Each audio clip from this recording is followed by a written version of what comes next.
Assalamualaikum warahmatullahi wabarakatuh.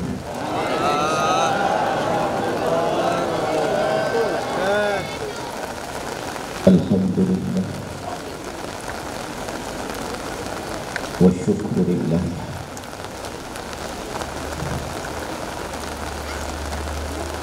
alladzi ja'alana min ummati sayyidina Muhammad. Alhamdulillah wa syukurillah alladzi faddalana bi sayyidina Muhammad. Alhamdulillah wa syukurillah alladzi hadana bi sayyidina Muhammad. Wa sallallahu wa sallamuhu ala ar-ra'ufil ar-rahim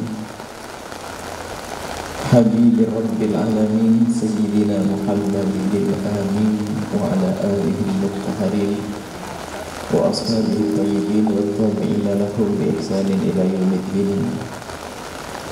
Allahumma ya rabbana inna nas'aluka mahabbata habibika sayyidina Muhammad. Ij'alna ya rabbana wa maulana wa ahlana wa talamidana minal muhibbina li habibika sayyidina Muhammad. Wa inna ya rabbana ala tiba'i sunnati habibika sayyidina Muhammad. Wa amitna ya rabbana ala millati sayyidina Muhammad. Wa hsurna yawmal qiyamati ya rabbana ma'a zumrati sayyidina Muhammad. Warzuqna ya rabbana tawbata qabla al-maut wa syahadata 'inda al-maut wal jannata ba'da al-maut. Amma ba'du. Yang sangat kami cintai, kami muliakan para perindu baginda Nabi, para pecinta baginda Nabi Sallallahu Alaihi Wasallam. Dan itulah yang harus selalu ada di hati kita. Jadikan kita rindu, jadikan kita selalu berpikir, jadikan kita selalu berusaha bagaimana agar kita bisa mencintai Habibina Sayyidina Muhammad. Kalau baginda memang jelas dan yang manusia yang sangat-sangat pantas untuk dicintai, dan siapapun yang mencintai beliau adalah orang yang beruntung, itu jelas. Dan yang mencintai baginda Nabi tempatnya adalah di surga, itu jelas. Akan tetapi, apakah cinta yang selama ini disebut oleh manusia sejagat, cinta kepada Nabi yang disuarakan oleh manusia sejagat itu ada di hati kita? Bahkan mungkin cinta yang diucap oleh lisan kita itu juga ada di hati kita. Begitu mudahnya orang mengatakan cinta. Akan tapi cinta itu ternyata bukan di lisan tapi di hati. Sehingga yang perlu kita raba-raba saat ini, apa yang ada di dalam dada kita, di hati kita. Apa yang kita pahami tentang makna cinta kepada baginda Nabi. Apa yang kita pahami makna kerinduan kepada baginda Nabi Sallallahu Alaihi Wasallam. Jangan sampai kita ternyata menjadi orang yang kelak di padang mahsyar bimbang, bingung, terlihat baginda Nabi namun tidak bisa mendekat, karena waktu kita di dunia tidak pernah mendekat kepada baginda Nabi dengan hati kita. Nah, ini yang harus kita sadari saat ini kita berkumpul di tempat ini adalah untuk mencari baginda Nabi. Adakah baginda Nabi di hati kita? Baginda Nabi jelas pernah terlahir. Baginda Nabi adalah rahmatan lil alamin. Akan tapi sudahkah hati kita benar-benar merasakan bahwa Nabi Muhammad adalah rahmatan lil alamin. Kalau rahmatan itu apa maknanya? Kita merasakan rahmat Nabi, merasakan dengan hati kita, kemudian dengan rahmat yang kita rasakan di hati, kita menjadi orang yang penuh rahmat kepada orang yang dirahmati oleh baginda Nabi, yaitu umat Nabi Muhammad sallallahu alaihi wasallam. Baginda Nabi setiap malam menangis, mengadu kepada Allah, dibarengi dengan derai air mata, mendoakan kita umat Nabi Muhammad. Nah, maka untuk mencari cinta itu, atau untuk meraba, untuk mengetahui kecintaan kita kepada baginda Nabi, adalah bagaimana urusan kita dengan umat Nabi Muhammad sallallahu alaihi wasallam. Hari ini akan kita lacak urusan kita dengan siapapun yang ada di kiri kanan kita. Malam ini kita akan lacak. Kita harus coba, kita koreksi, kita perhatikan, kita cermati diri kita. Bagaimana dengan umat Nabi Muhammad sallallahu alaihi wasallam? Orang yang mencintai Nabi Muhammad akan rindu mengabdi, rindu berbuat baik untuk Nabi Muhammad sallallahu alaihi wasallam. Nabi Muhammad sudah wafat. Nabi Muhammad tidak ada di tengah-tengah kita. Kita tidak bisa menyodorkan makanan yang paling beliau sukai, kita tidak bisa berikan hadiah baju yang paling beliau sukai. Beliau sudah wafat, beliau sudah tidak ada. Memang jasad Nabi sudah dimakamkan di Madinah sana, akan tetapi jangan sampai Nabi juga hilang di hati kita. Kita mengabdi kepada baginda Nabi sudah tidak bisa secara langsung. Kita tidak bisa berbuat kepada Nabi secara langsung, akan tetapi masih ada yang dimiliki Nabi yang kita masih bisa mengabdi kepada Nabi melalui sesuatu tersebut. Dan sesuatu tersebut adalah manusia-manusia yang dicintai Nabi, yang dirindu Nabi, yaitu ikhwan, saudara-saudara Nabi, umat Nabi Muhammad sallallahu alaihi wasallam, hamba-hamba yang jauh kelahirannya yang lahir jauh dari masa kehidupan Nabi, akan tapi dijadikan mereka beriman kepada baginda Nabi. Mereka mengikuti baginda Nabi SAW, yaitu umat Nabi Muhammad SAW. Maka maulid kita ini langsung saja. Maulid kita adalah membenahi urusan kita dengan umat Nabi Muhammad. Jangan hanya pandai mengaku cinta Nabi, tapi bikin nangis umat Nabi. Umat Nabi di situ bermacam-macam umat Nabi dari bangsa manusia. Ada di antara mereka yang mereka adalah ayah dan ibunda kita. Ada di antara mereka yang suami atau istri. Ada di antara mereka saudara dan saudari. Ada di antara mereka anak-anak kita. Ada di antara mereka pembantu yang ada di rumah kita. Kita perlu uji hati kita dengan umat Nabi. Kita akan uji urusan kita dengan umat Nabi. Kita ambil orang yang paling susah barangkali kalau kita ingin mencintai dia karena Nabi. Kita lihat, kita mulai dari siapa? Kita mulai memandang manusia yang selama ini terlihat di mata kita ahli maksiat. Kita mulai dari orang yang selama ini terlihat dia itu jahat sama kita, akan tapi mereka adalah umat Nabi Muhammad. Kalau kita bisa menata hati kepada orang-orang seperti ini, begitu mudah kita menata hati dengan yang lainnya. Kita ingin mewujudkan rahmat kita yang sesungguhnya kepada manusia, tapi kita mulai dari ini. Bagaimana cara pandang kita kepada orang-orang yang melakukan kemaksiatan yang mereka adalah umat Nabi Muhammad? Kalau kita berbuat baik, kalau kita menyanjung, kalau kita senyum-senyum, kalau kita duduk manis dengan orang baik biasa, akan tapi bagaimana kita bisa menumbuhkan kasih sayang kepada orang yang saat ini terbukti dia adalah ahli maksiat? Kasih sayang bukan berarti menyanjung-nyanjung dia, akan tapi kita perlu lihat hati kita seperti apa pada mereka. Kemudian Jika kita ingin berbuat baik kepada orang-orang yang baik kepada kita, begitu mudahnya membalas kebaikan orang yang berbuat baik kepada kita. Akan tapi istimewa Anda jika bisa berbuat baik kepada orang yang jahil dan jahat kepada kita. Dan itu yang dirindu Nabi.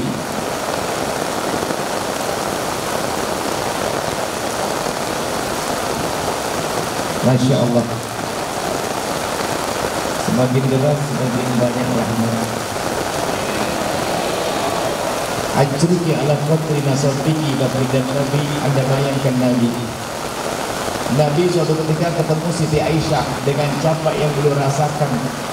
Lalu baginda Nabi mengatakan, ajruki ala qadri nasabiki, pahalamu adalah sesuai dengan capekmu. Semakin capek semakin gede pahalamu. Yang kehujanan, yang gak enak paling gede pahalanya. Tapi gak usah keluar, biar saja di situ. Nanti gara-gara ini keluar semua hujan-hujanan. Tidak, yang paling tidak nyaman paling gede pahalanya. Masya Allah. Bayangkan saya ini, Nabi bisa ngomong itu, nanti insya Allah semakin dekat dengan Nabi. Kita lanjutkan. Maulid kita itu seperti itu seharusnya. Bukan hanya teriak-teriak cinta Nabi, bikin spanduk aku mencintai Rasulullah. Di dadanya ada kaos I love Rasulullah. Akan tapi ternyata bikin nangis ibundanya, bikin nangis suaminya, bikin nangis istrinya. Itu adalah bohong, dusta. Bagaimana mengaku cinta Nabi, tapi bikin nangis umat Nabi Muhammad SAW. Baik, sekarang kita perlu lacak.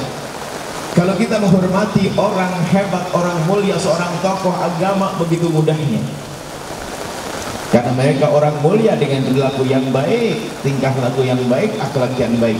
Akan tapi bagaimana cara pandang kita di saat kita melihat tetangga kita atau orang di pasar sana yang dia adalah ahli maksiat, sementara dia adalah umat Nabi Muhammad SAW. Mari kita tengok diri kita, bagaimana cara pandang kita kepada mereka. Nabi sedih dengan maksiat yang mereka lakukan karena mereka umat Nabi. Dan ternyata di sini adalah keberadaan mereka.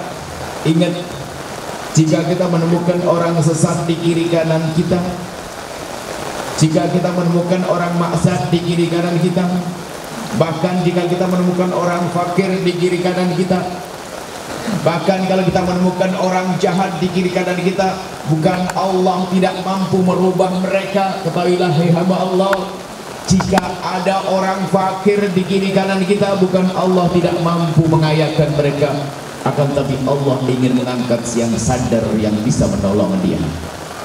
Di saat ada orang yang bermaksiat di kiri kanan kita, bukan Allah tidak mampu langsung memberikan hidayah, akan tapi Allah biarkan karena Allah memberikan kesempatan bagi yang lainnya untuk berkasih sayang dengan mengajak dan menolong orang tersebut agar menjadi baik.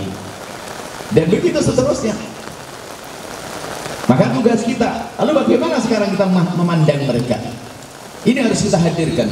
Cara pandang kita kepada orang-orang yang bermaksiat. Pandanglah mereka dengan mata kasih sayang. Jangan sekali-kali memandang mereka dengan pandangan merendahkan. Karena Nabi melarang kita memandang siapapun dengan pandangan merendahkan. Kata Imam Ghazali, bisa jadi orang itu bermaksiat hari ini lalu besok diangkat oleh Allah.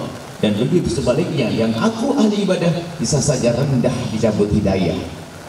Maka ketahuilah, yang punya kasih sayang kepada orang bermaksiat, maka dia akan terjaga dari kemaksiatan.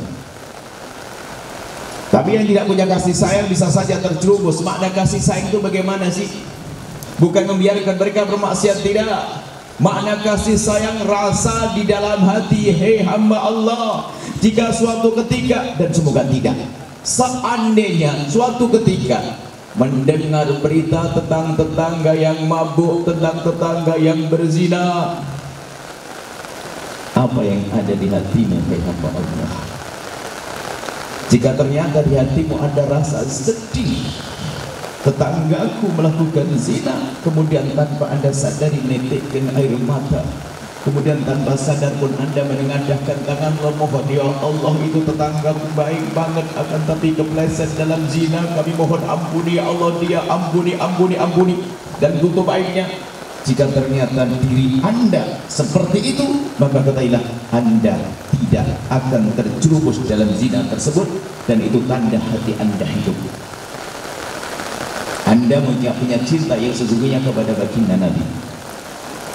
Dikisahkan Imam Muhammad Al-Baqir, salah satu daripada ulama terdahulu, dia mendapatkan kabar bahwasanya ada tetangga kampung sebelah melakukan zina. Ternyata beliau di saat mendapatkan kabar semacam itu menangis dengan tangis yang luar biasa, sehingga yang memberitahu pun ketakutan, ya Imam, kenapa engkau menangis seperti itu? Apakah dia itu saudaramu, kerabatmu? Dijawab bukan. Lalu kenapa engkau menangis seperti itu? Beliau menjawab, yang aku ketahui di kampung sebelah semua adalah umat Nabi Muhammad. Artinya jika ada di antara mereka yang berzina, berarti yang berzina itu adalah umat Nabi Muhammad sallallahu alaihi wasallam. Hidupkan hati dengan seperti itu. Kalau Anda di saat lihat ada orang mabuk berjudi, kemudian hati Anda terenyuh, hidup, sedih, dibarengi dengan panjatan doa, maka Anda pun tidak akan terjerumus di sana. Karena kaidah dari baginda Nabi, la yu'minu ahadukum hatta yuhibba li akhihi ma yuhibbu li nafsihi. Begitu juga sebaliknya. Artinya begini, kalau engkau mencintai saudaramu, hendaknya engkau tidak sempurna iman salah satu dari kalian kecuali engkau mencintai untuk saudaramu seperti engkau mencintai untuk dirimu sendiri. Maknanya apa? Yang senang terjadi padaku, aku pun harus senang terjadi pada dia. Begitu sebaliknya, jika aku tidak senang terkena sesuatu, maka aku pun juga tidak boleh senang jika orang itu mendapatkan musibah tersebut. Sehingga di saat ada orang bermaksiat, melakukan kemaksiatan, kok hati kita sedih, berarti tanda iman, nyambung hatimu dengan dia. Kita tidak rela dia melakukan kemaksiatan. Ini saja yang perlu kita hidupkan. Adapun nanti pembicaraan tentang amar ma'ruf nahi mungkar, dakwah, semuanya buah daripada kesadaran hati ini. Apa artinya dakwah kesana kemari kalau bukan dengan kasih sayang? Kerjanya akan merendahkan orang. Gak ada guna kalau bukan berangkat dari kasih sayang baginda Nabi yang rahmatan lil alamin. Dakwah katanya amar ma'ruf nahi mungkar, kemana-mana merendahkan orang, tidak ada artinya. Mungkin orang akan masuk surga, dia bablas masuk neraka, karena tidak dengan kasih sayang. Ini yang perlu kita hadirkan dalam maulid, menumbuhkan makna kasih sayang sejati yang sesungguhnya di hati kita dengan umat Nabi Muhammad. Kita mulai dari ahli maksiat, maka jangan pandang mereka dengan pandangan merendahkan, apalagi menggunjing mereka. Menggunjing adalah dosa besar yang hampir tidak dicermati. Mungkin ada orang heboh menghentikan perzinaan, heboh menghentikan minuman keras. Alhamdulillah kalau di negeri ini, negeri aman, Aceh adalah luar biasa. Tidak usah berpikir tentang itu. Akan tapi ada yang kita lupakan, dosa yang jarang dicermati, yaitu kita merendahkan orang bermaksiat atau bahkan menggunjing orang yang bermaksiat. Bermaksiat bukan urusan zina saja, apa saja. Bahkan mungkin kita hanya bermasalah kalau di Aceh mungkin sedikit kejadian itu, akan tapi lihat namanya maksiat di mana-mana ada.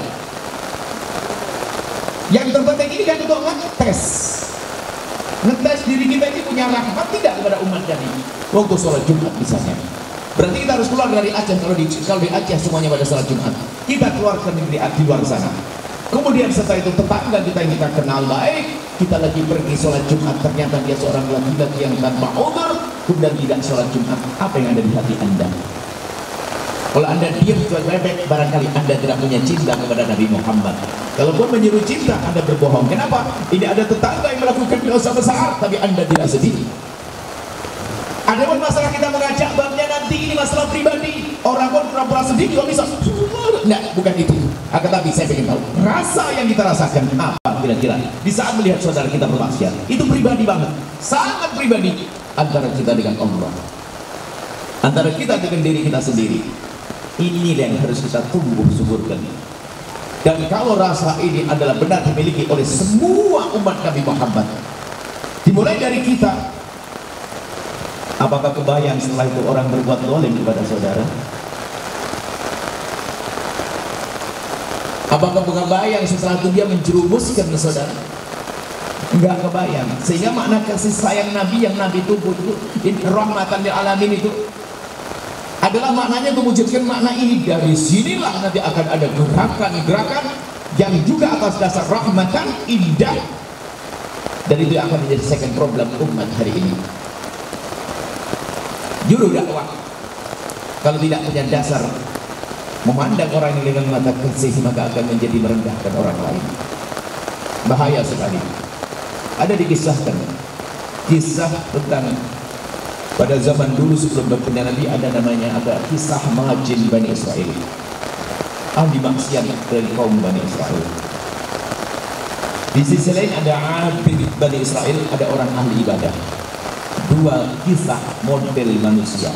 Yang satu adalah ahli ibadah yang kebetulan karena begitu semangat serius ibadahnya, beliau mengambil tempat tidak di tengah hiruk-pikuk manusia, pergi ke atas bukit beribadah di sana dia, dan dengan khusyuknya dia beribadah.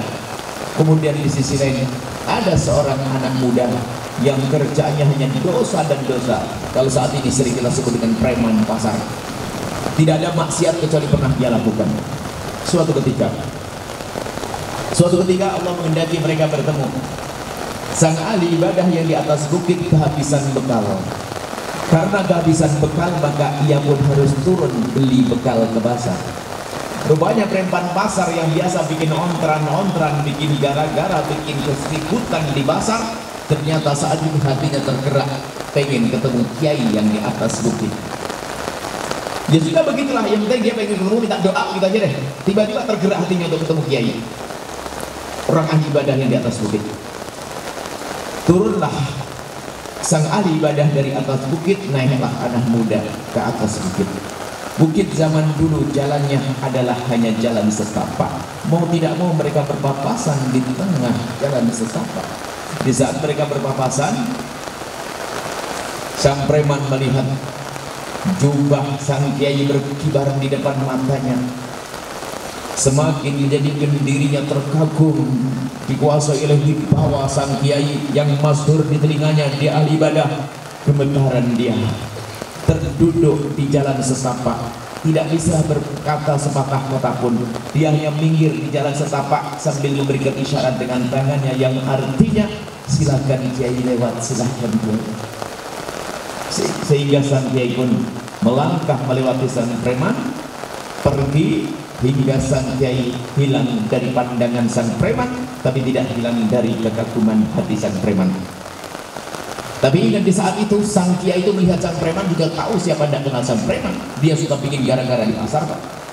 Di saat sang preman ada di hadapannya, dia sudah memandang, siapa si preman, mau ngapain dia? Tidak dia bertanya, hendak kemana engkau wahai anak muda? Juga tidak mengucapkan assalamualaikum, tidak. Tapi melihat sang preman dengan pandangan merendahkan. Bahkan di saat sang preman duduk kemudian memberikan jalan, dia merasa memang aku berhak untuk dihormati seperti itu. Apa yang terjadi saat itu?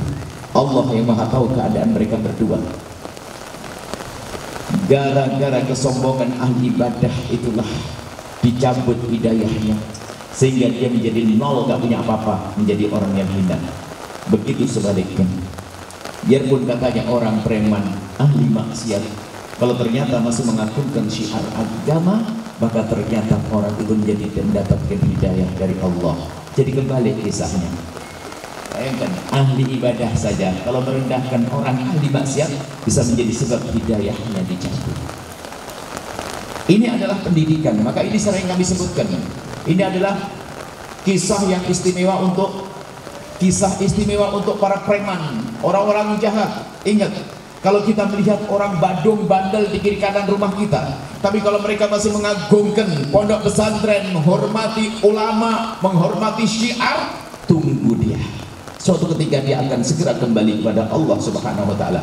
Tapi kalau sudah berani menggugah ganggu syiar, merendahkan para ulama, merendahkan agama, tidak akan tertolong karena kesombongannya. Yang baik pun, orang baik merendahkan ahli maksiat pun ternyata menjadi jatuh runtuh. Bagaimana jika merendahkan syiar-syiar? Makanya hati-hati hai hamba Allah. Kalau ada syiar agama diangkat, hendaknya kita muliakan. Kalau sudah disebut agama, Al-Quran, baginda Nabi, ulama, waris Nabi, pesantren, masjid dan seterusnya, jadikan hati anda peduli. Biarpun anda dalam maksiat, jadikan hati anda hidup melihat itu semuanya sebagai syiar. Kalau kita bisa mengagungkan orang-orang yang baik, kita bisa mengagungkan syiar-syiar, memuliakan, maka tanda di dalam hati kita adalah ada keimanan, akan selamat. Ini kisah.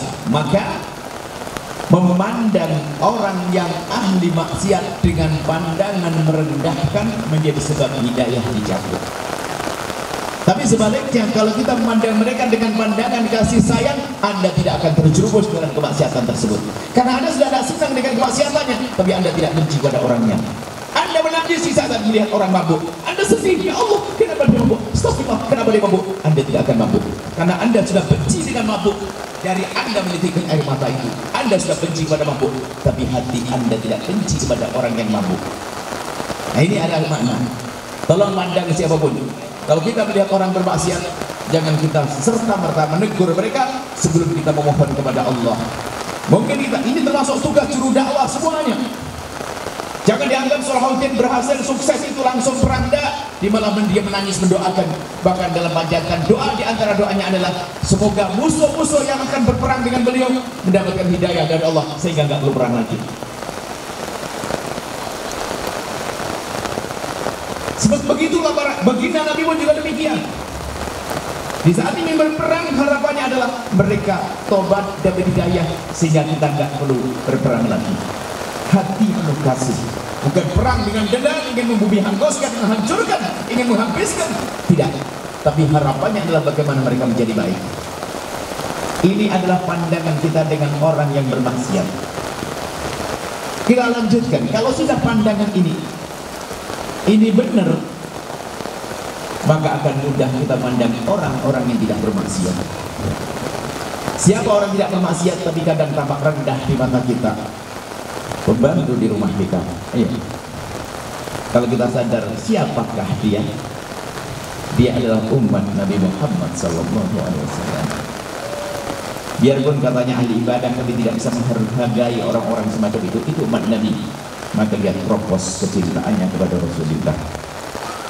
Pembantu di rumah kita, dia bisa jadi pahalanya lebih gede dari kita. Kami selalu ingatkan, mulai dari yang demikian.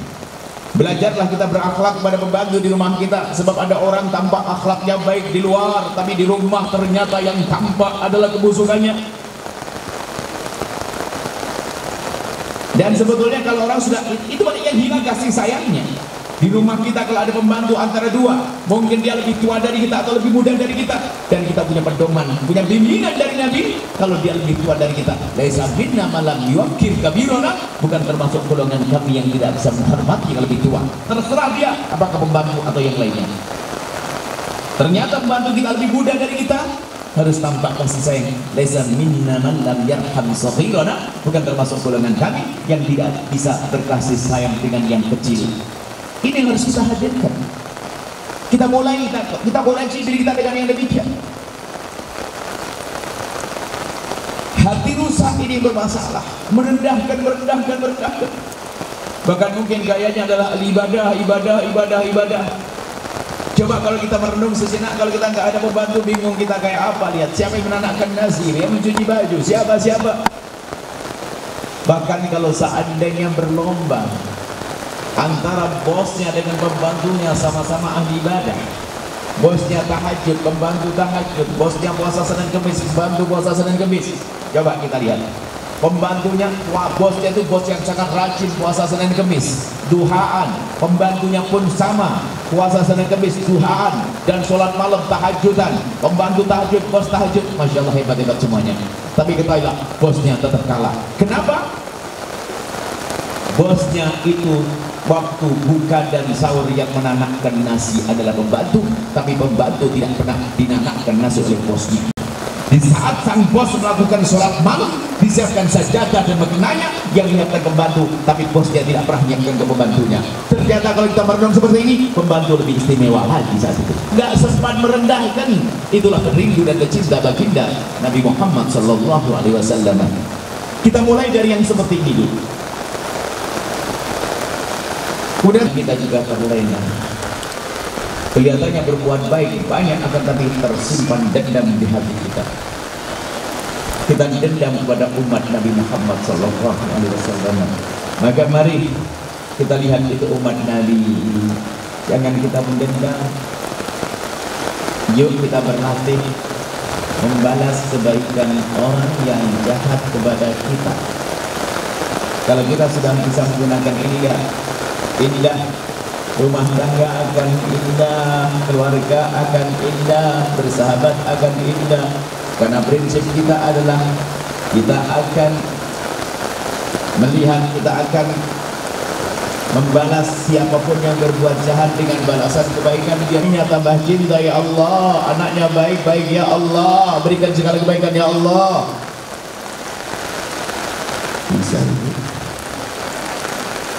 bisa kan? Berat. Karena itu amalan para wali. Dan kemudian kita juga tujuan kita buat perubahan, bukan balas dendam. Orang yang jahat sama kita itu, kalau Anda punya iman, pengennya apa? Pengen dia tobat.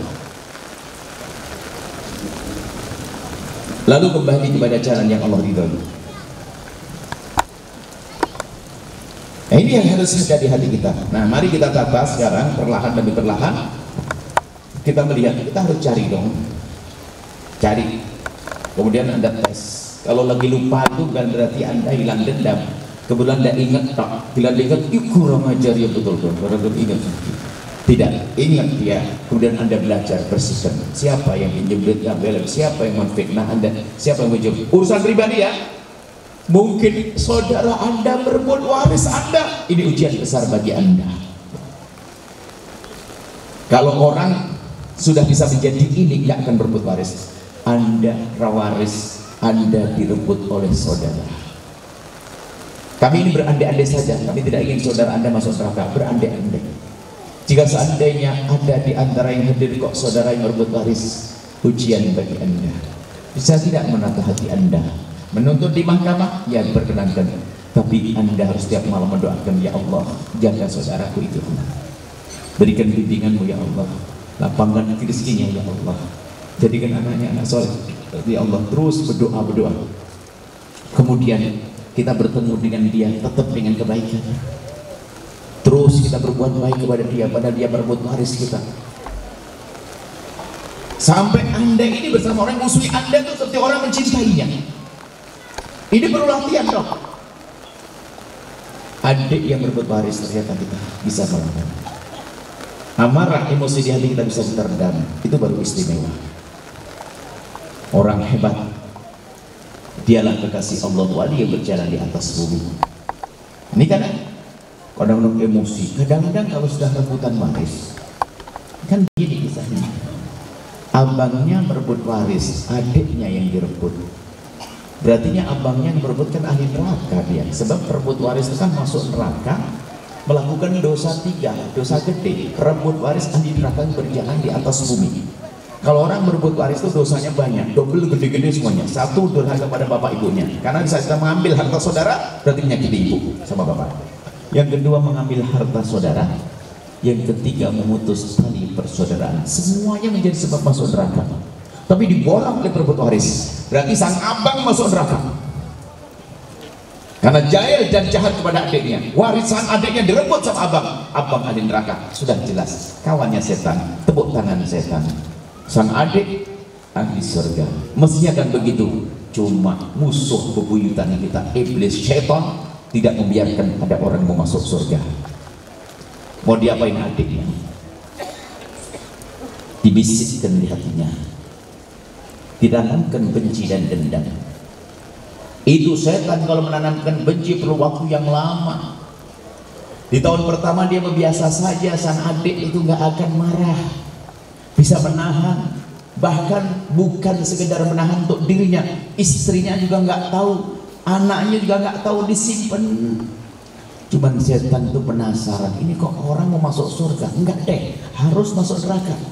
Dibisikin terus, tak taunya ada dering telepon, abah, dari anaknya lagi kuliah. Abah, kuliahnya nih, uang kuliahnya belum dibayar 2 semester, bah, malu bah.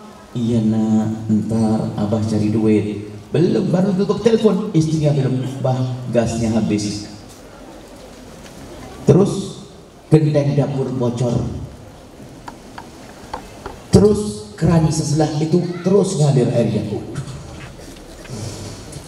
masih bisa nahan.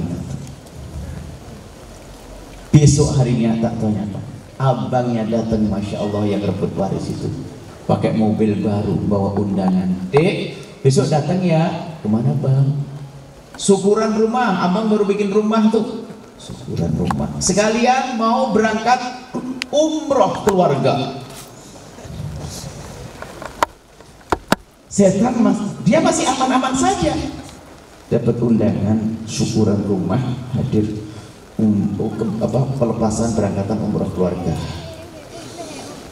Masih biasa saja. Tak taunya belum diletakkan kertasnya, ada telepon dari anaknya. Abah, nggak enak abah, malu bah, kemarin juga sudah pinjam sama teman belum bisa bayar bah. Istri juga begitu, istrinya nadanya agak tinggi lagi. Abah gimana bang, ini sudah nggak enak bang, pinjam lagi, pinjam lagi. Oh. Akhirnya pakai bahasa lembut, yang sabar. Sebetulnya kita tidak akan sengsara secara amat ini bang, kalau bukan karena ada yang berbuat begitu, membuat kita sengsara. Apa maksud abang? Saya sudah nahan dari dulu, nggak mau cerita pada kamu. Sekarang saya mau cerita. Sebetulnya ceritanya itu membela diri, biar. Cuman setan yang pintar ngomong. Sebetulnya, dek, yang pakai yang lagi, yuk masuk neraka itu. Ya, sebetulnya saya dulu kan dapat jatah waris. Cuman abang saya nggak mau peduli, sehingga bagian-bagian saya diambil sama dia. Karena kebetulan abang kan paling gede, sehingga semua usaha kan abang yang urus. Terus, sudah kita dapat. Astaga, jadi abang gitu ya? Iya. Akhirnya anaknya juga telepon, dikasih tahu sekalian. Anaknya juga dikasih tahu. Akhirnya apa? Lengkap. Dia sudah cerita pada istrinya, istrinya jadi benci. Anaknya yang lagi sekolah baik-baik jadi benci. Akhirnya setan tepuk tangan. Lo masuk neraka sama istri ente, sama anak ente dengan apa? Dengan dendam. Itulah yang kita inginkan. Syuf, dendam tadi. Padahal dia seperti ahli surga. Makanya hati-hati kalau ada orang berbuat jahat kepada anda, memang dia jahat. Akan tapi jangan-jangan jahatnya dia umpannya setan untuk menyulut emosi anda sehingga anda menjadi pendendam, lalu anda masuk neraka. Hati-hati. Makanya sekarang sudah kita mau kebal, kita bikin kita ejek itu setan. Kita pastikan hari ini, detik ini, anda harus bisa mendoakan orang-orang yang jahat kepada anda. Jahat pada pribadi ya, bukan pada agama. Yang kepada hamba marah, nggak bisa. Al-Quran diganggu marah, ada pribadi, uangku diambil, kita dicaci, dia Allah difitnah, anda bisa membalas dengan kebaikan. Itulah kelebihan anda. Harus bisa malam ini kita selesaikan, karena kita ingin maulidan, kita ingin melahirkan Nabi pada diri kita, kita ingin melahirkan Nabi dalam hati kita. Ayo kita tumbuhkan makna kasih sayang pada umat Nabi Muhammad. Pulang ke rumah, ambil kertas, cari siapa-siapa yang kurang ajar, tapi judulnya yang baik ibu bapak, jangan judul jelek, nanti ketahuan anak kita malu. Judul orang-orang baik yang harus aku doakan, padahal dia orang enggak, kalau orang jahat. Sampai itu nanti menjadi kebiasaan anda, kalau ada orang jahat anda pasti berikan kebaikan. Makanya kami ingatkan, kalau ada seorang baik, ulama atau siapapun, kok tiba-tiba memberikan hadiah sesuatu kepada anda, itu jangan GR dulu. Bisa jadi memang anda orang baik, layak diberi hadiah. Bisa saja anda itu telah bikin kesel, kemudian dia itu memerangi kekesalannya biar gak dendam, Anda dikasih hadiah. Ini kurang ajar banget ya Allah. Hati-hati jangan GR. Karena ulama-ulama kekasih Allah itu gak ketahuan apakah dia itu dendam sama kita, marah sama kita, atau dia cinta. Sebab marahnya pun tampak cinta. Sebabnya kau punya prinsip, kehebatan seorang manusia adalah menyembunyikan kefakirannya, menyembunyikan dendamnya, kemudian menyembunyikan kesusahannya. Dan dia sembunyikan susah, makanya nggak pernah ngeluh-ngeluh, nggak ada, ditahan sedih antara dia dengan Allah. Makanya biarpun dia fakir, nggak ngerengek. Ya Ustaz kok gayanya kok nampakkan kefakiran. Dia cerita, aduh rumahku bocor, mobilku bawa macet, ini ada Ustaz apa itu? Gampang mengadu tentang kefakiran. Tadi lihat, bisa menyimpan dendam sehingga menjadi hilang. Dendam ada, bohong kalau mau ada. Dendam ada, cuma kehebatan kita memerangi dendam menjadi kebaikan. Karena hebat, kalau kita memberi dengan cinta mah enteng, pahalanya gede. Tapi ternyata di saat kita bisa berbuat baik dan memberi atas dasar dendam tadi, maka lebih gede lagi. Karena apa? Kita merangi hawa nafsu kita. Bayangin dulu, Bu, kurang ajar dia menfitnah, menggunjing, ambil duit. Bisa enggak ibu bapak doain dia dengan doa kebaikan? Orang Aceh jujur-jujur, nggak bisa jawab. Di tempat lain ada bohong, Bu, langsung ngomong bisa. Bohong ente. Kok gampang bisa? Lah bohong, enggak dengar ceramah kayak tadi. Orang-orang ngajar sama kita, kita doain dengan doa kebaikan, ini gimana ya? Berat ya? Jahat dia, minjem duit gak balik-balik dia. Menfitnah lagi, dicari susah, malah ngode doa. Gimana kita doain dengan doa kebaikan? Susah atau berat? Susah. Baik. Inilah yang perlu kita hadirkan dalam perayaan Maulid Nabi saat ini. Insya Allah jelas ya. Hadirkan Nabi di setiap umatnya. Pandanglah umat Nabi seperti Anda melihat Nabi. Sehingga kalau Anda sedang melihat umat Nabi kayak melihat Nabi, Anda nggak akan berbuat zalim kepada mereka. Problem kita ini zalim. Kalau Anda tahu sang pembeli ini umat Nabi, Anda nggak akan membohongi dia. Timbangan nggak akan Anda bohong, dan Anda tambah ada kurang. Karena permasalahan adalah hati dengan umat Nabi sudah tidak punya kasih sayang. Problem besar bagi kita semuanya. Ini saja, tapi semuanya harus insya PR ke rumah masing-masing, ambil kertas, ambil tolong cari orang yang paling kurang ajar, dan juga banyak kisah-kisah tentang sebab-sebab problem-problem permusuhan ini, termasuk di antara Pak pemilihan 01, 02. Padahal yang 01, 02 sudah besanan, rakyat masih berantem. Kadang begitu. Sampai makanya yang sudah biasa berantem di dalam dunia perpolitikan itu, dia berantem gara-gara pemilihan presiden berantem, gubernur berantem, bupati berantem. Ketahuilah ternyata waktu pemilihan pengurus masjid berantem juga. Memang dasar manusia nggak bener dia. Bukan karena urusannya pilihan presiden, enggak, hati busuk. Pilihan ketua masjid berantem. Kalau kita lacak lagi di rumah ternyata senang berantem sama istrinya. Dasar orang nggak bener, itu bukan Anda. Ini saja kita tutup dengan doa. Bismillahirrahmanirrahim. Alhamdulillahirabbil alamin. Allahumma sholli ala habibina sayyidina Muhammad wa ala sayyidina Muhammad. Allahumma ya Allah, pandang kami dengan kasih sayang dan cinta dari-Mu ya Allah. Pandang kami dengan kasih sayang dan cinta dari-Mu ya Allah, agar kami bisa berkasih sayang kepada sesama kami ya Allah.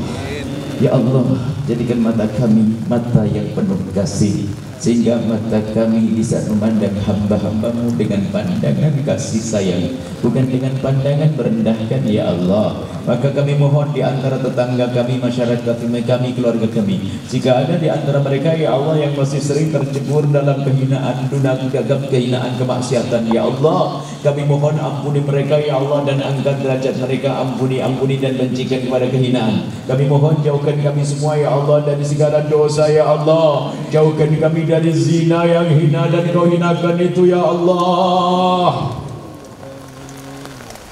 Jika ada di antara kami ada hamba-Mu yang pernah terpeleset dalam hina dan busuk dan zina, kami mohon ya Allah berikan kesadaran ya Allah, dan ampuni dia ya Allah, dan tutup aibnya di dunia sehingga di dunia tidak terhinakan, dan tutup aibnya di akhirat sehingga di akhirat tidak terhukum. dan kami mohon buka pintu halal untuknya ya Allah, dan jauhkan kami dari menggunjing pezina, dan kami mohon ya Allah jauhkan kami dari makan riba ya Allah, jauhkan kami dari riba, dan kami mohon jika ada di antara yang hadir ada yang masih berurusan dengan riba, kami mohon wahai Dat yang Maha Kasih, mudahkan mereka untuk mendapatkan harta rezeki yang halal tanpa riba dengan kasih sayang-Mu ya Allah.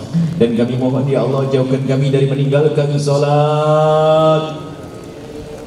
Tetangga-tetangga kami jauhkan dari meninggalkan salat. Jika ada di antara mereka yang pernah meninggalkan salat, kami mohon ampuni dia ya Allah. Berikan kesadaran ya Allah, jangan hukum dia ya Allah. Berikan kesadaran dan jadikan ahli salat ya Allah.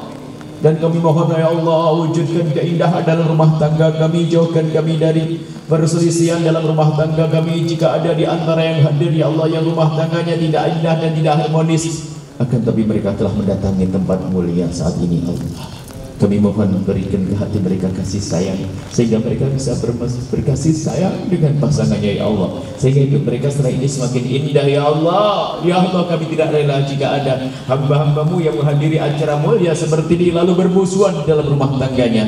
Dan kami mohon ya Allah, ya Allah, ya Allah, jauhkan kami dari memutus tali persaudaraan gara-gara mutan waris yang saat ini sering terjadi, kakak adik bermusuhan gara-gara waris ya Allah. Dialah angin neraka yang berjalan di atas bumi, maka kami mohon jika di antara yang hadir ada hamba-Mu yang masih berbuat waris, kami mohon malam ini Allah lembutkan hati mereka, jadikan mereka setelah ini menyelesaikan urusannya dengan saudaranya dengan kasih sayang dan cinta ya Allah. Sungguh kami tidak rela jika ada orang masuk neraka gara-gara perebutan waris. Kami mohon ya Allah, yang belum menikah mudahkan mereka untuk mendapatkan pasangan orang-orang mulia yang Kau muliakan, yang menjadi sebab mereka mulia di dunia dan di akhirat.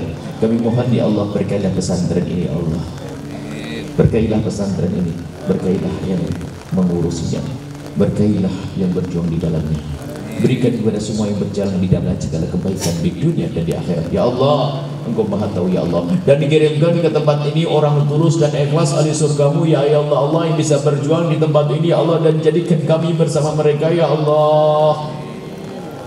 Jangan tinggalkan kami ya Allah, jangan tinggalkan kami. Yang sempit rezeki lapangkan rezeki mereka dengan rezeki yang halal penuh berkah. Yang sakit sembuhkan, yang punya hutang mudahkan kami dalam bayar hutang-hutang kami ya Allah. Dan kami mohon jauhkan negeri ini, tempat ini dari segala malapetaka lahir batin dunia dan akhirat. Dan kami mohon ya Allah, wahai Dat yang Maha Kasih, ampuni dosa-dosa kami ya Allah yang amat banyak, yang kami tidak akan mampu menghitung-hitungnya, dan Engkau Maha tahu. Sesaat dosa dengan mata kami ya Allah, mata kami sering melihat yang haram.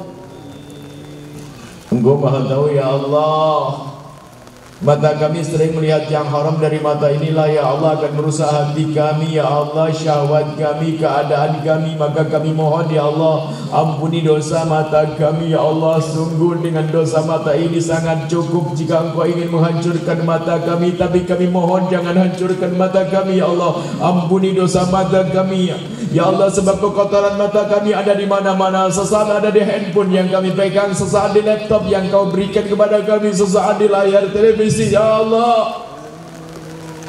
Jauhkan mata kami dari melihat yang haram ya Allah. Ampuni mata kami ya Allah. Ampuni mata kami ya Allah. Ampuni mata kami ya Allah. Telinga kami ya Allah, lisan kami, anggota tubuh kami, syahwat kami. Dan kami mohon ya Allah, jauhkan kami dari dendam kepada sesama kami ya Allah. Jauhkan kami dendam kepada siapapun ya Allah. Jika ada orang berbuat salah kepada kami, nyakiti kami, zalim, ampuni dia ya Allah. Sungguh kami tidak ingin zalim kepada siapapun ya Allah. Dan kami mohon ya Allah, yang sakit sembuhkan, yang sempit rezeki lapangkan, dan rezeki yang halal berkah. Yang punya hutang mudahkan dalam bayar hutang kami, dan kami mohon ampuni dosa kami, jangan sisakan sedikit pun ya Allah. Jangan Kau cabut nyawa kami ya Allah sebelum Kau ampuni dosa kami. Jangan Kau cabut nyawa kami ya Allah sebelum Kau ampuni dosa kami. Kami takut di alam barzah-Mu ya Allah dengan siksa-Mu ya Allah. Kami takut kami tersiksa di padang mahsyar ya Allah. Kami takut tidak mampu menyeberang sirat karena membawa dosa kami ingin ya Allah. Dan kami sadar dosa kami sangat banyak. Tetapi kami mohon ya Allah, kami tahu yakin Engkau Maha Pengampun. Ampuni dosa kami, jangan sisakan sedikit pun ya Allah dari dosa-dosa itu. Ampuni seorang tua kami, guru-guru kami semua ya Allah. Dan kami mohon ya Allah, seperti Engkau pertemukan kami saat ini, pertemukan kami kelak di surga bersama kekasihmu Nabi Muhammad. Dan seperti Engkau pertemukan jasad kami saat ini, pertemukan hati kami dalam cinta karenamu ya Allah. Dan kami mohon ya Allah, makmurkanlah ya Allah daya-daya pesantren-pesantren para ulama yang ada di kiri kanan pesantren ini ya Allah, dan jadikan kami dengan mereka hamba saling mencintai karenamu ya Allah. Berkailah usaha-usaha mereka dalam berjuang dan dakwah ya Allah. Dan kami mohon ya Allah, panjangkan umur kami semua dalam ketaatan serta sehat walafiat, dan berikan kepada kami semua husnul khatimah, mati dalam keadaan iman. Dan kami mohon ya Allah, jadikanlah ucapan kami di akhir hayat kami kelak saat Engkau hendak mencabut nyawa kami ingin saat itu ya Allah, hati dan lidah kami mampu mengucapkan kalimat agung dan mulia, la ilaha illallah sayyidina Muhammad Rasulullah, la ilaha illallah sayyidina Muhammad Rasulullah, la ilaha illallah sayyidina Muhammad Rasulullah sallallahu alaihi wasallam. Rabbana atina fid dunya hasanah wa fil akhirati hasanah wa qina adzabannar. Wa sallallahu ala sayyidina Muhammadin wa ala alihi wasallam. Walhamdulillahi rabbil alamin. Al-Fatihah.